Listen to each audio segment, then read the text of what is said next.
Hi, அனைவருக்கும் வணக்கம். இந்த நாள் ஃபுல்லாகவே ரொம்ப பரபரப்பாக போச்சுங்க.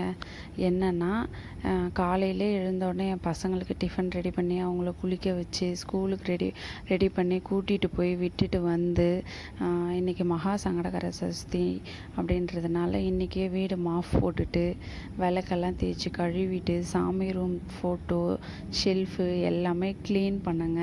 க்ளீன் பண்ணிவிட்டு அரிசி மாவில் கோலம் போட்டேங்க. என்னோடய கோலம் எப்படி இருக்குதுன்னு பார்த்துட்டு சொல்லுங்கள். அதுக்கப்புறம் உங்ககிட்ட ஒரு விஷயம் ஷேர் பண்ணணும். எந்த ஒரு கவலையாக இருந்தாலும் அந்த கவலையை நினச்சி எப்பயுமே ரொம்ப மனசை போட்டு ஃபீல் பண்ணிக்காதீங்க. ஏன்னா அந்த கவலை நம்ம நினச்சி ஃபீல் பண்ணுறதால தீர்ந்துட போகிறது இல்லைங்க. அதுக்கான சொல்யூஷன் என்னவோ அதை தேடி போங்க. அப்போ தான் அந்த கவலைக்கு ஒரு முடிவு வரும்.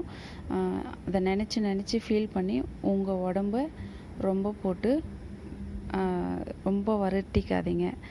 அதை எப்படி சொல்லணும்னு தெரில, அதனால தான் அப்படி சொன்னேன். ரொம்ப உங்கள் உடம்ப கஷ்டப்படுத்திக்காதீங்க. இன்றைக்கி மகா சங்கடகர சதுர்த்தி. என்ன நினைக்கிறோமோ தெய்வத்துக்கிட்ட வேண்டி என்ன நினைக்கிறோமோ அது நிறைவேறும் அப்படின்னு சொல்லுவாங்க.